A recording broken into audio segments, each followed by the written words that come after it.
All right, so welcome to our deep dive. Today we're taking a look at Treebeard, who, as you all know, is much more than just a talking tree from The Lord of the Rings. Definitely more than just a talking tree. You've sent in some great material about him. Yeah. We've got a character analysis here, some really interesting fan discussion, Absolutely. and even some of Tolkien's own notes. Ooh, very cool. Our mission today. Yeah. We're going to figure out why this character, Treebeard, is so compelling and why he's still resonating with so many readers all these years later. You know, I think one of the things that makes Treebeard so interesting is how he's often seen as, this kind of gentle giant, this protector of nature. Yeah. But then there's this hidden depth to him. Oh, yeah. A real complexity. Yeah, he really is a bit of a contradiction, isn't he? He is. This ancient being, so deeply connected to the natural world, but also capable of, well, pretty great anger and destruction when he needs to be. Right. And I think that's a key part of it. That duality. Yeah. He's not just some whimsical character. He represents the power, the kind of raw power, and the unpredictability of nature itself. And one of the analyses that you sent in actually called him the oldest living thing that still walks beneath the sun. Oh, yeah. What a line, right? That line just gives me chills every time I read it. Can you imagine Right. all the history he's seen, all the changes? It's almost too much to even try to comprehend. Yeah. Like he's this living, breathing archive of Middle-earth's past, the direct link back to ancient times. And that really, I think that shapes his whole worldview, his whole outlook. And, that's why he's so slow and deliberate. Yeah, why he views time so differently. Right, exactly. This whole concept of end time. Yeah. Oh, that's fascinating. It is. And actually, some of those fan discussions that you sent in really go back and forth on whether that's a strength or a weakness for him. Yeah. Some people think, his slowness actually makes him ineffective, makes him kind of frustrating even. And, there are definitely those moments in the story where it seems like Treebeard's inaction, almost costs the good side dearly. It does seem that way. But I think Tolkien is doing that on purpose. Like he wants us to really think about whether speed is always such a good thing. Especially when the fate of the world is at stake. Right. Exactly. Yeah. Because in our world, the world we live in, we tend to think that speed means progress. Yeah. That it means you're effective. But Treebeard kind of represents a different way of being strong. He represents patience, deep consideration, really taking the long view. And I think that's exactly why he feels so relevant today. It is. Especially, in a world with climate change, with all the environmental destruction that's happening, this message of slowing down and being more careful with the natural world, it feels more important than ever, right? Yeah, he really makes you re-examine, our relationship with time, with nature, with the idea of progress. Absolutely. He's almost like a walking, talking critique of our need for instant gratification. Yeah, yeah. And, speaking of his connection to nature, it's really important to remember how Fangorn Forest isn't just his home. Right. It's practically like an extension of himself. It is. His name, Fangorn, it is literally the name of the forest. And you highlighted some of Tolkien's notes, right? Yeah. Where he really emphasizes this connection, I did, yeah, where he describes Treebeard as, how was it? Oh, yeah. Gnarled as an old tree. Yes. And with a sweeping beard of moss. Such a cool visual, right? Yeah, it's such a great image. Yeah. Connecting him right back to those ancient forests. And I think that description is doing more than just, giving us a physical picture. Yeah. I think Tolkien's also highlighting Treebeard's ancient wisdom, his connection to this, deep time of the natural world. And that connection that makes him such a powerful force when he's finally moved to action. Yeah. Think about the Entmoot, that amazing gathering where the Ents finally decide to march on Isengard. Oh, man. That scene is just incredible. All that energy. And you see Treebeard, who's hesitant at first, right?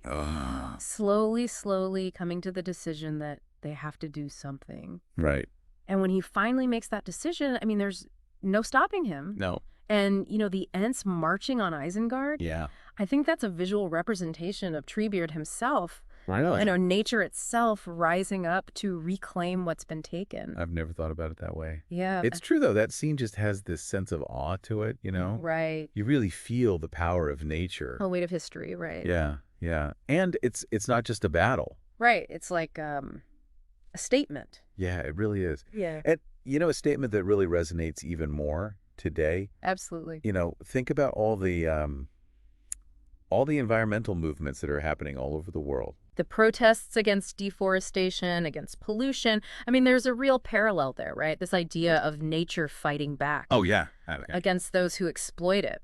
So, Treebeard, he may be a fictional character, but he's a symbol for a very real struggle. Yes, Yeah. very real. And a very timely struggle, I think. Yeah.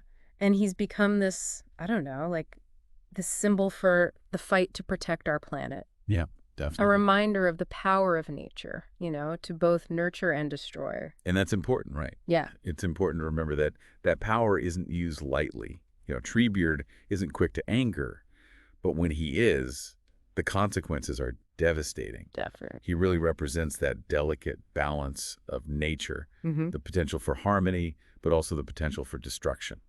That actually brings us to something that a couple of your sources actually touch upon. Oh, yeah. Treebeard's sadness. Right. Like it's almost a hidden side to him, but it's really poignant when you think about it. Yeah, it's true. It's there under the surface. The loss of the Entwives is, it's a real wound for him. Yeah. It represents this loss of balance. Yeah. The loss of that nurturing creative energy that the Entwives brought to the world. And, well, I think that loss adds a layer of complexity to him. It really makes him a more well-rounded character. It does. There's actually, you shared this passage where Treebeard sings about the Entwives. Oh, yeah. I mean, it's heartbreaking. So sad. It really is. But it speaks to, their long memory. Right. The Ent's long memory, their deep connection to the past. And it reminds us that, even these ancient enduring beings, they experience loss and sorrow too. Yeah, yeah. It's a good reminder of how fragile nature is, how even the most ancient and powerful beings can be vulnerable. And it kind of raises this question for me, how does Treebeard cope with that loss? How does he keep being a force for good in the world, even when he's dealing with such profound sadness? Something to think about as we continue our deep dive. It is, yeah. Yeah. It's really interesting that you bring up Treebeard's coping mechanisms because one of the sources you sent in, I think it was a fan discussion thread, focuses specifically on his love of song and poetry. Oh, yeah?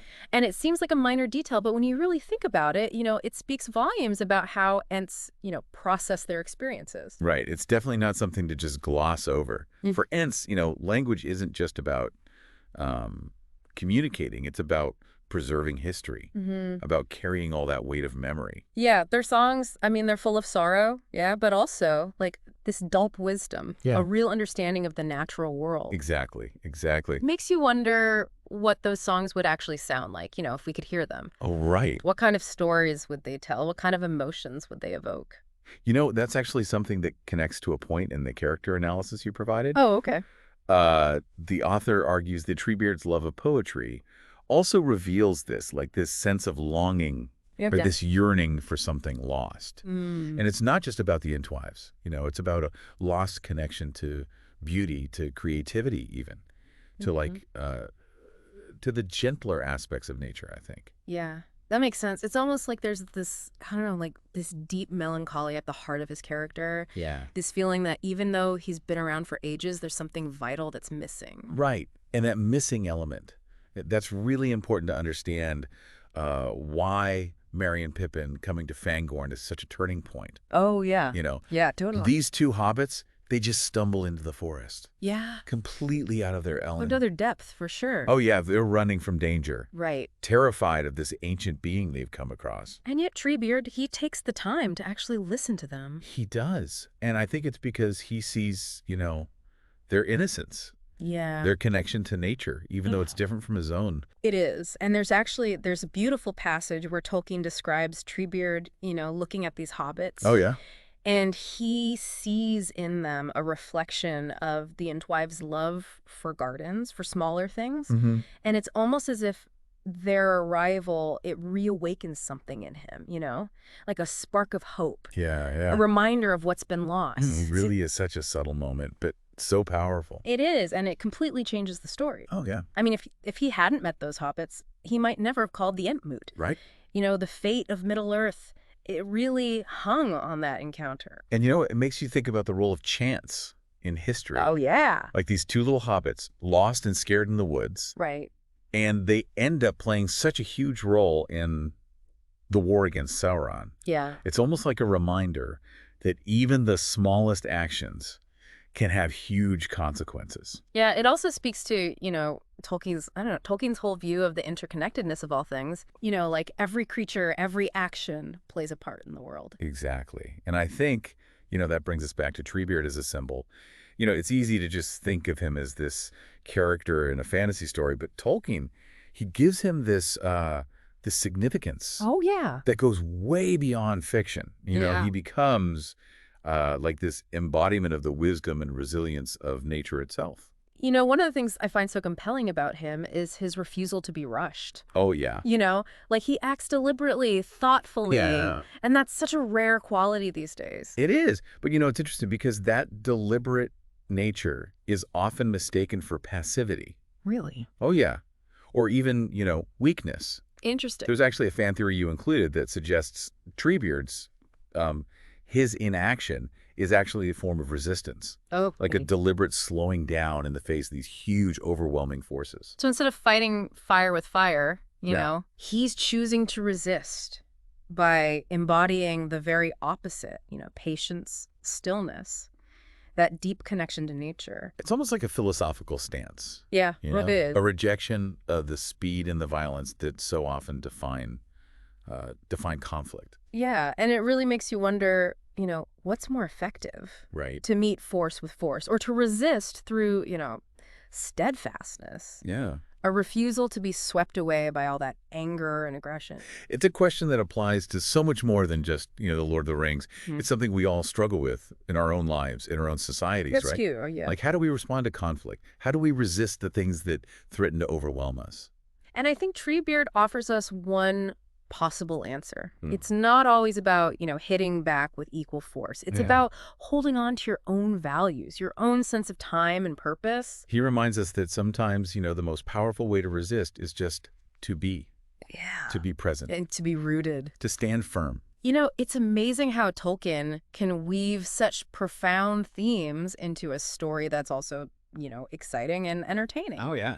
He's not afraid to deal with these really complex ideas. Right. He doesn't shy away from them at all. And I think that's one of the reasons, why The Lord of the Rings is still so relevant today. No, for sure. It appeals to, everyone. Absolutely. Yeah. And I think, Treebeard, especially, he gives us so much to think about. He does, yeah. He challenges our ideas about leadership, about what it means to be a hero, about how to be a force for good in the world.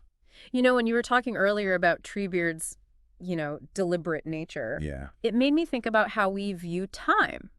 Oh, interesting. Like in our own lives, we're always rushing, trying to cram more and more into every single day. Right. And I don't think we ever really stop to consider the long-term consequences. That's so true. And, Treebeard's perspective on time is just completely different from ours. It is, yeah. He's living in centuries, not minutes. Yeah. And that gives him a whole other perspective, right? It does. He understands that change, real change, happens slowly, gradually. Mm-hmm. It's not about instant gratification. Right. It's about nurturing growth over time. He's like the ultimate advocate for slow living. He is. Reminding us to be present, to really savor the moment, to just appreciate the beauty of nature. And that's such a relevant message today. It is. It's so needed. Especially with, everything being so fast-paced and hyper-connected. Yeah. It's almost like a radical idea these days. It is. To slow down, to listen, to just observe, Yeah. to resist that constant urge to be